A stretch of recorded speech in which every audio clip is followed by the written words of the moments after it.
Esselamu Aleyküm izləyicilər. Bu video dəstə vəl hərfi haqqında məlumat verəcəm. Ərəb əlifbasının 9-cu hərfi vəl hərfidir. Bu hərf dilin ucunu yuxarı və aşağı kəsici dişlərin arasından biraz çıxardaraq tələffüz edilir. Başqa sözlə, dilin ucunun yuxarı tərəfini üst ön dişlərin uclarından biraz önə çıxarmaq surəti ilə səsləndirilir. Azərbaycan dilində olan Z səsinin incə və pəltək formasıdır. Səslənməsini nəzərə salaq. Vəl, vəl, vəl. Vəl hərfi özündən sonra birləşməyən 6 hərfdən biridir. Bundan öncəki video dərslərdə özündən sonra birləşməyən əlif və dəl hərfini keçmişdik. Vəl hərfi də bu qəbildən olan hərflərdəndir.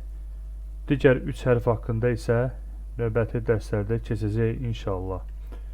Ekranda dəl hərfinin müstəqil kəlmənin əvvəlində, ortasında və sonunda yazış formasını görürsünüz. Struktur olaraq dəl hərfi ilə eyni yazışdadır.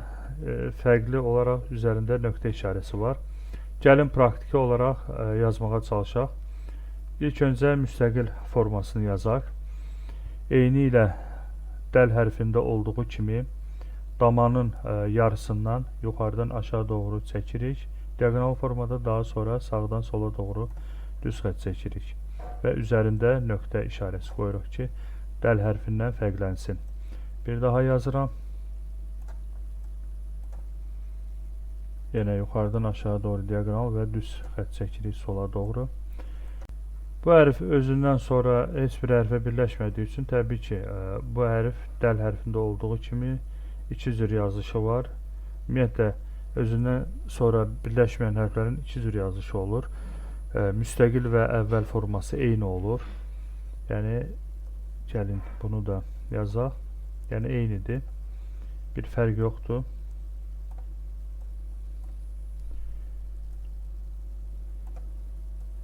Və kəlmənin ortasında və sonunda yazışlarını da yazaq.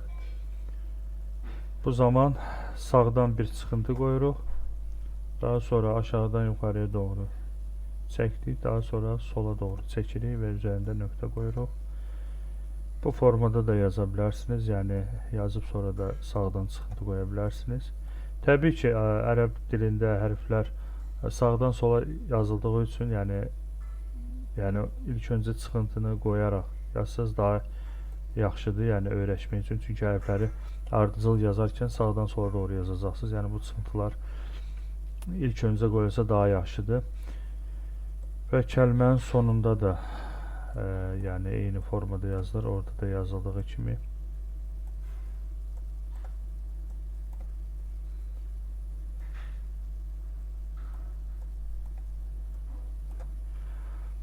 Xatırladım ki, bu hərf deməli X hərfinin orta yazışına bənzəyir.